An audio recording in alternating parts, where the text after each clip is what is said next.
السلام عليكم ورحمة الله تعالى وبركاته. بسم الله والصلاة والسلام على رسول الله. مرحبا بكم معايا في قناة إبداعات ليلى. اليوم إن شاء الله غادي نمشيو نديرو جولة في أكبر معصرة زيتون في مدينة بني ملال. الاسم ديالها شركة معصرة زيتون عين سردون اللي كتواجد في الدخلة ديال بني ملال على طريق الفقيه بن صالح وسيدي عيسى. غنشوفوا بزاف ديال المنتوجات في هاد المعصرة. تقريبا 70% من المنتوجات منتوجات محلية، من الحامض، الزيتون، المرقد. يعني غتشوفوا معايا بزاف ديال الحوايج في هاد الجولة. ما تنساوش تخلوا لي اللايك والبارطاج الفيديو وفرجة ممتعة للجميع.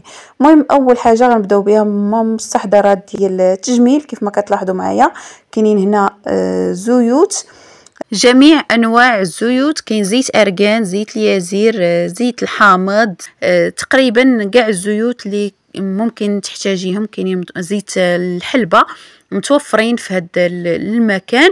الزيوت خاصين بالشعر وخاصين بالبشرة.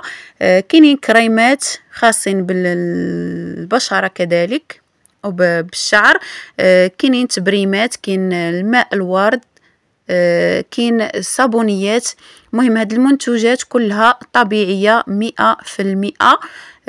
كاين تبريمات اللي خاصين بالجسم، وكاين هكا ماسكات خاصين بالشعر وخاصين حتى بالبشرة ديال الوجه.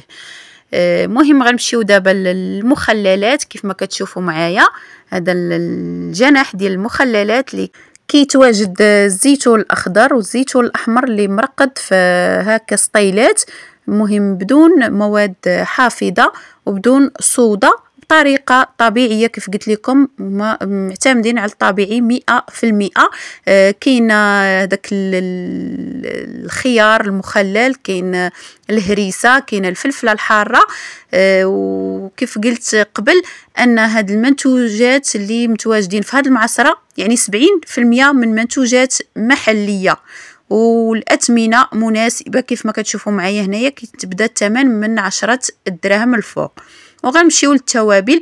بالنسبة للتوابل راه جميع انواع التوابل، توابل المطحونين وتوابل هكا باقيين صاينين منقينهم، بحال مثلا الكمون، الزريعه ديال هذا الزريعه ديال القزبر،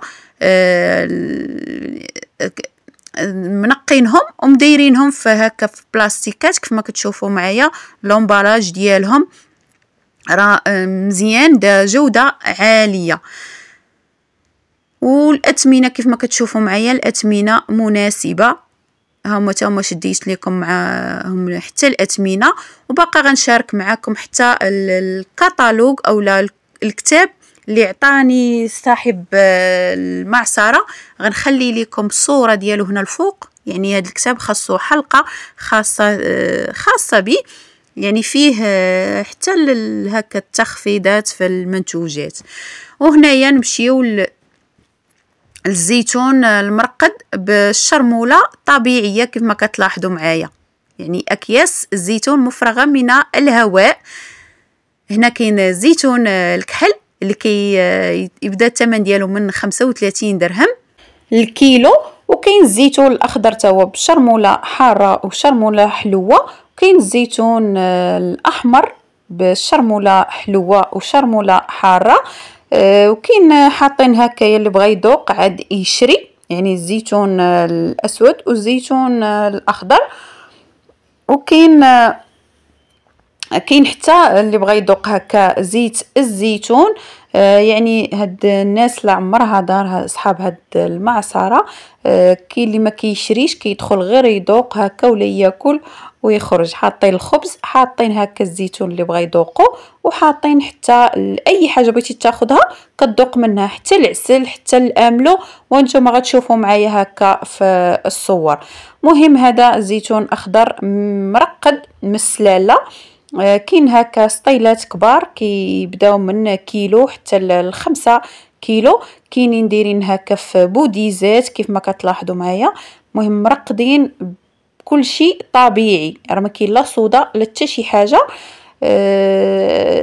يعني حتى انا راه من الناس اللي كياخذ هاد الزيتون ودائما كنستعملو هكا في كنطيب به كناكلو وكيكون ديما رائع. يعني راه الا دخلتي غير للمعصره وبغيتي تشري الذوق عاد تشري، يعني ملي كتاكل الزيتونه راه ماشي بحال الزيتون العادي اللي كنشريوه مصايب هكا بمواد حافظه ولا بالصودا كديرو في اللسان ديالك، كتحس باللسان ديالك تكمش يعني بداك المواد الحافظه. هذا كتاكل الزيتونه عاديه.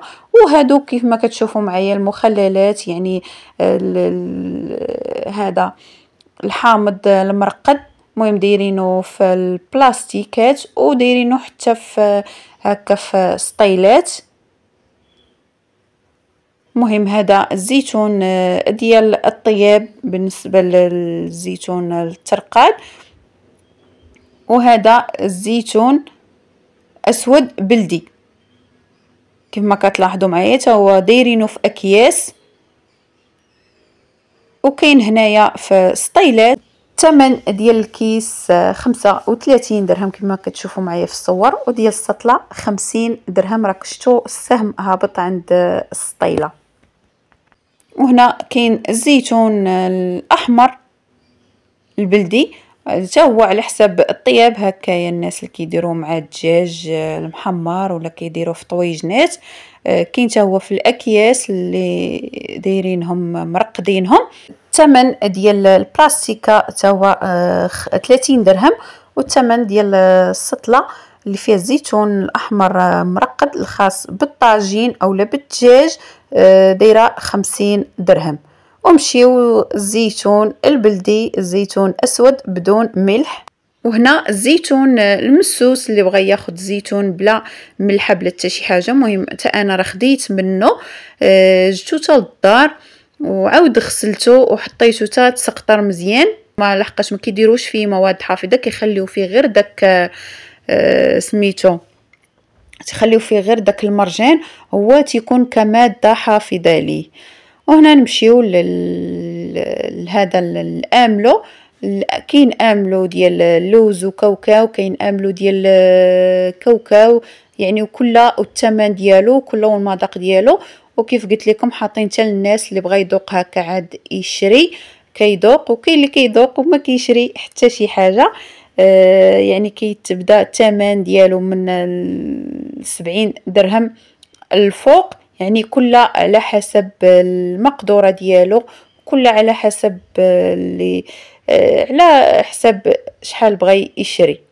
وهنايا كاين هذا كاين الخليع البلدي كيف ما كتشوفوا معايا راه كاتبين بانه صنع محلي، يعني اي منتوج كيكتبوا فيه بانه صنع محلي. واخا المعصره ديال الزيتون كتعصر الزيتون كتخلل الزيتون وكل شيء، كيصايبوا حتى الخليع البلدي والسمن الحار وبزاف ديال الاشياء اللي كاينه في هاد المعصره. كاين الخليع مصايب بالزيت بالنسبه للناس ديال الريجيم اللي ما كيبغيوش الخليع ديال الشحمه، وكله الثمن ديالو كيف ما كتلاحظوا معايا. وهنا كاين خل التفاح حتى هو دايرينه في هاد البلاصه ديال املو. وغنمشيو زيت ارغان حتى هو حاطين الثمن ديالو كيف ما شفتوا معايا في الاول. راه كاين دايرين زيت ارغان الخاص بالتجميل وزيت ارغان خاص بالاكل، وكل الثمن ديالو يعني كل قدر ديال الزيت خديتي كاين حتى الثمن ديالو معلقينه. وهنايا غنمشيو للعسل. عجبتني هاد الصوره ديال اولا هاد الايه ديال النحل، بقيت شادها معاكم. حتى العسل كاين جميع انواع ديال العسل، كاين الزقوم، كاين عسل ديال السدر، كاين العسل ديال الدغموس، كاين جميع الخروب يعني اللي بغيتو. وحتى الاثمنه هما وتا القدر، يعني اللي بغى شي قدر ديال العسل كياخذوا. كيف ما كتشوفوا شوفوا القراعي كيفاش دايرينهم. العسل تقريبا حتى هو غيكون منتوج محلي. كما كتلاحظوا معايا راه دايرين تخفيض في هاد القراعي هنايا ديال العسل. غنبقى نقرا لكم داك الكتاب اللي دايرين فيه العروض والتخفيضات اللي عطاني صاحب المعصره. وتنبغي نشكرو من هذا المنبر، يعني تنشكر السيد الاسم ديالو سيد المحجوب اللي سمح لي انني صورت وعطاني داك الكتاب اللي خاص بالمعصره وبالمنتوجات ديالها. مهم هادو هما الانواع ديال العسل كيف ما كتلاحظوا معايا اللي متواجدين في هاد المعصره. وهنا دايرين التمور، يعني تمور 100% طبيعيه من مدينه زاغوره، يعني منتوج غير محلي. صراحه يعني هاد المعصره راه اي حاجه بغيتيها، اي حاجه طاحت في بالك شي حاجه طبيعيه بغيتي تشريها غتكون متواجده في هاد المعصره. وهنايا كاين السمن البلدي، السمن الحار، وحتى الاثمنه كيف ما كتلاحظوا راه معلقينهم، وحتى الكميه يعني كل واحد والقدر ديالو. كاين اللي باغي 250 غرام، كاين اللي باغي نص كيلو، كاين اللي باغي كيلو، كل ومصيب في القرعه ديالو. كيف كتلاحظوا اللومبراج ديال المنتوجات يعني جيد.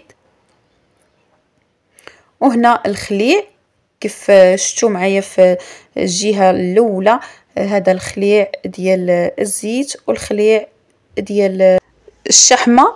وهذا السمن الحايل. المهم المعنى ديال السمن الحايل هو السمن القديم اللي تيكون فوق 5 سنوات، حتى هو متواجد عندهم في هاد المعصره. ونمشيو للزيت. كيف ما كتشوفوا كاينين حتى البوديزات ديال الزيت القراعي، وكيف ما كتشوفوا معايا دايرين الزيت بثمن مناسب 90 درهم اللتر. يعني بعض الناس كيبيعوه ب100 درهم، هنا تيبيعوا فيه ب90 درهم. ودوق عاد شري، يعني دايرين حاطين الخبز وحاطين هكا زلافه اللي بغى يخوي الزيت كيذوقها عاد كيشريها. وهنايا كاينين الفواكه الجافه مثل الكاوكاو، الحمص التركي، الاكاجو، الذره، هذا البيستاج. كاين بزاف ديال المكسرات، كاين البرقوق، كاين المشماش، وتا هما مواد مصيبين مواد طبيعيه يعني بدون مواد حافظه. كاين الثومه، كاين كل شيء يعني اللي بغيتوها متوفره في هاد المعصره. بالنسبه للناس اللي هكا تيبغيو الاشياء الطبيعيه، يعني تيبغيو يبقاو محافظين على صحتهم. وهنا كاينين الاعشاب، كاين اللويزه، كاين السالميه، كاين بزاف ديال الاعشاب، فليو، الشيح، كاين الخزامه، يعني جميع انواع ديال الاعشاب متواجدين في هاد المعصره. وكانت هذه هي الجوله ديالي اللي درنا في شركة معصرة الزيتون بمدينة بني ملال. معصرة عين السردون كتعتبر هي أكبر معصرة في مدينة بني ملال، يعني اللي بغى يزور مدينة بني ملال ضروري ما خصو يمشي لهاد المعصرة يدور فيها، واللي مشرى يتنزه ويذوق. كيف قلت لكم يعني واخا ما كتشريوش كاين ذوقوا الزيتون، ذوقوا الزيت، يعني سبحان الله ديك الزيت بحال يلاه كي الطحنات. كنشكركم على حسن المتابعه، وما تنساوش تشجعوني باللايك والبارطاج الفيديو. ولا كنتوا اول مره كتشاهدوا القناه وعجبكم المحتوى ديالها شاركوا فيها وفعلوا الجرس باش يوصلكم كل جديد القناه. وكنضرب لكم موعد في حلقه قادمه ان شاء الله، والسلام عليكم ورحمه الله تعالى وبركاته.